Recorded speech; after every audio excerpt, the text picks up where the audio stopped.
Berangkat dari masa-masa sulit. Saudara-saudara kekasih Tuhan, ketika Tuhan Yesus telah bangkit dari kubur, murid-murid masih tetap tidak percaya. Mereka ragu kepada keberadaan Yesus Kristus.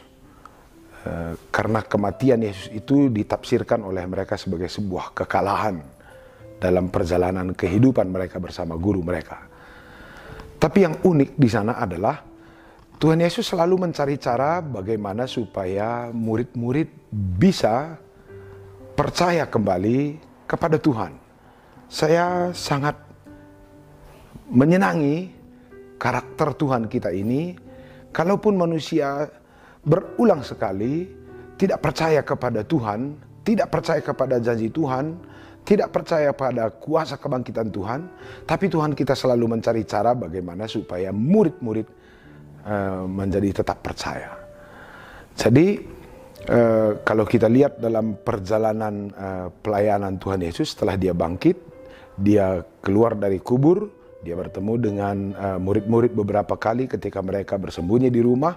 Yesus juga menampakkan diri ketika ada 2 orang muridnya berjalan menuju Emmaus, dan banyak lagi cara-cara yang dibuat oleh Tuhan untuk membuat murid percaya. Tapi masih tetap saja mereka tidak percaya. Itulah kelemahan cara berpikir dari manusia secara umum, karena kita tergoda sekali membatasi kuasa dan kemahabesaran Tuhan melalui pola berpikir kita, sehingga pola berpikir kita lah yang membatasi kita untuk melihat betapa besarnya anugerah Tuhan. Itu penting juga jadi catatan bagi kita, agar kita tidak terjebak dalam keterbatasan pikiran kita yang pada akhirnya membatasi kita untuk melihat kebesaran Tuhan. Pada dasarnya, percaya atau tidak percaya kita, Tuhan itu bangkit. Kita rasakan atau tidak rasakan, Tuhan itu baik. Jadi yang persoalan di sana bukan Tuhannya yang tidak berkuasa, bukan Tuhan Yesus kita yang tidak baik, tapi karena cara berpikir kita lah yang kadang-kadang membuat kita tidak memahami kebaikan dan kemahabesaran Tuhan. Pada teks yang sudah saya ingatkan tadi, yaitu Lukas pasal 24 ayat 50 sampai 53, Tuhan Yesus membawa murid-murid keluar dari persembunyiannya ke daerah Betani. Dan di sana Tuhan naik ke sorga. Tapi sebelum dia naik ke sorga, Tuhan Yesus memberkati muridnya dengan mengangkat tangannya. Dan ketika Yesus mengangkat tangannya dan memberkati murid-murid, Yesus terangkat ke sorga. Inilah menjadi catatan penting bagi kita. Kenapa di Betani? Kalau kita lihat catatan Alkitab, ternyata Betani ini adalah satu daerah yang begitu penting dalam peristiwa pelayanan Yesus dan murid-murid. Di sanalah Yesus dibaptis, di Betani. Di Betani juga Yesus banyak sekali menyembuhkan orang sakit, secara khusus orang yang sakit kusta. Di Betani juga Yesus banyak ditolak. Dan murid-murid menyaksikan bahwa di Betani ini banyak sekali di depan mata murid-murid Yesus itu dihina, diolok-olok, dan tidak diterima oleh orang. Lalu di tempat yang memiliki memori yang kurang enak inilah murid-murid dibawa oleh Yesus. Kenapa? Kenapa di tempat ini Yesus membawa muridnya dan di sanalah mereka memberkati.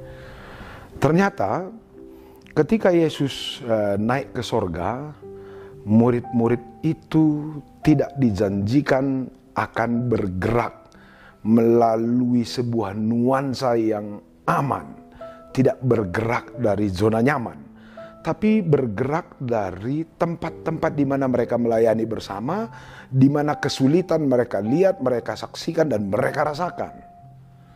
Di tempat sulit inilah Yesus tumpang tangan kepada murid-murid.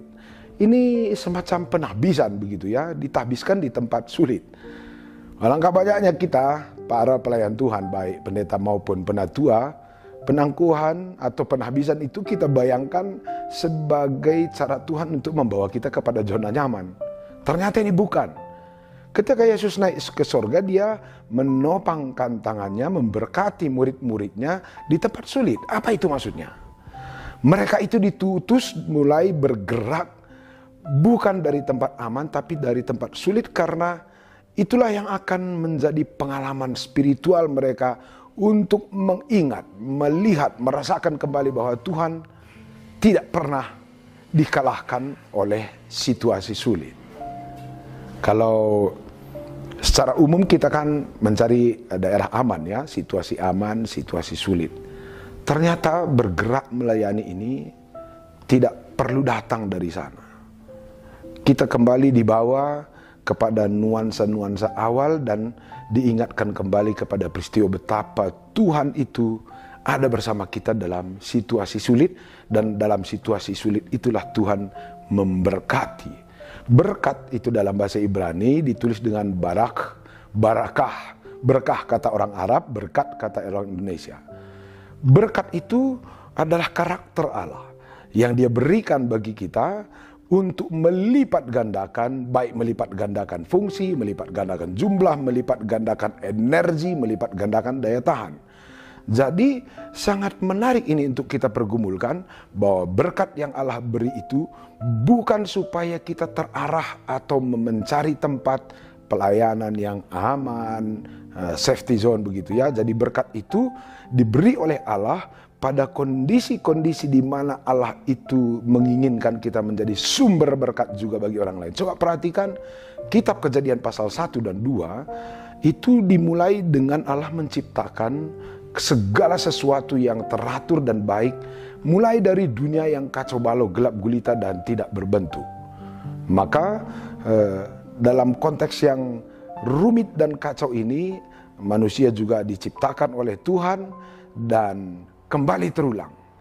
Pada awalnya pekerjaan Allah yang terkoneksi dengan manusia itu adalah memberkati manusia.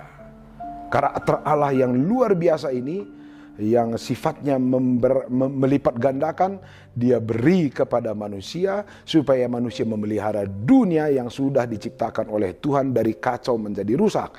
Sekarang ketika Yesus mau naik ke sorga, Dia membawa mereka ke Betani, tempat pelayanan di mana ada banyak tantangan dan kekacauan, dan kembali berkat itu muncul di sana.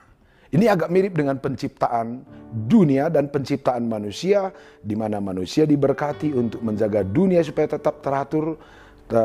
Dan pada Yesus naik ke sorga, Allah juga memberkati supaya dunia yang kacau pada awalnya di daerah Betani akan menjadi tempat titik berangkat mereka membawa kebaikan. Kalau demikian, ternyata ketika kita berada dalam situasi yang sulit, itu bukan sebuah kesialan, bukan sebuah malapetaka.